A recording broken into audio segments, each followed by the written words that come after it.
wadhi nyime en kanyo ni okil Fred Odumo ma bende koro geto kom mar seneta. Yiero maduong' mabiro timore pacho kaendi higa mar 2027 notimo romo mare kod Nyamreche ma oromo kanyo 430 mawuok e kaunti nendo maket kod manyo endo ni obagi e magawa mar Enigma e kar chung' od bura nendo ma Kisumu East. E kinde romo maket kod mano endo Odumo nosingo kanyo kuma chiwo gige kony ne Nyamrerwa go. Hinya to kinde ni endi ma bende koro koth mapek dhi nyime kod chwe pacho kaendi.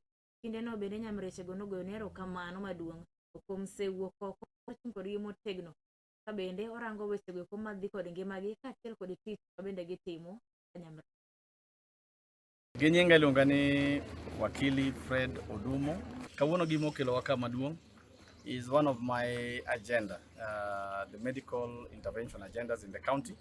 Kawuono nabiro romo gi CHPs wa ma Kisumu East mondo gi-share koda the challenges ma gin godo mondo wariw paro mondo wang'i kaka wanyalo konyo. Nyamrerwa gi shida ma samoro gibedo godo is the issue of the pending the CHPs bill.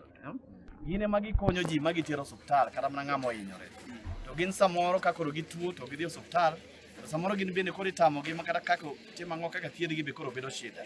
Koro mano e gima wang' neno ni ka bill no losi to wanyalo ng'iyo kaka ginyalo bedo structured, omigi pesa maber, to gin bende giyudo exemption ma ka CHP moro tuo to en be koro ok ochul SHI o SHA. Wach mar ariyo ma giwacho ahinya en stipend margi monego bed ni imiyogi gi county government. Samoro leo the agreement mane gin godo with the national government nitiere matin ma national government, but the county government no onego bed ni equalize, give half of it. Koro samoro kata kobiro to biro moleo, koro mano chandogi ke samoro yae odi to kata gimoro mamoni konyego onge. Koro mano mbaka mawacho ni adhi go gi the county government and the national government mondo wang'i kaka wariwore. Ngani Elvis Otieno e dhok achiel wago erokamano ne Mheshimiwa Fred kuom thuolo ne mano yudo kawuono mondo mi ochokre kodwa kaka dakteche mor ne wach tent ma ose promise ni wadhi yudo e wik achiel mabiro. Sorwa aka Julu Ward wago erokamano ne wakili Fred.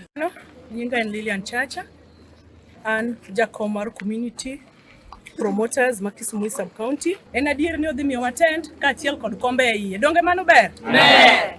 Mondo kata ka wan gi kuyo kaka josipis wayudo kaka wanyalo bet gi jowa gi kuwe.